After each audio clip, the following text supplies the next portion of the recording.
ज़बूर 121। खुदावंद हमारा मुहाफिज।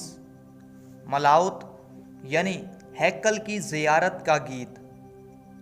मैं अपनी आंखें पहाड़ों की तरफ उठाऊंगा।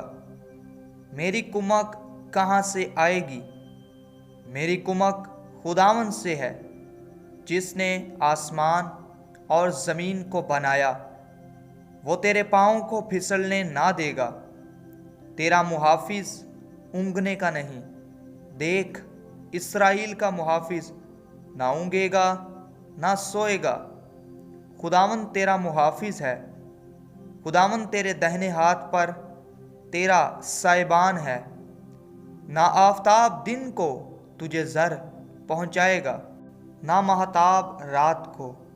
खुदावंद हर बला से तुझे महफूज रखेगा। वो तेरी जान को महफूज रखेगा। खुदावंद तेरी आमदो रफ्त में अब से हमेशा तक तेरी हिफाजत करेगा।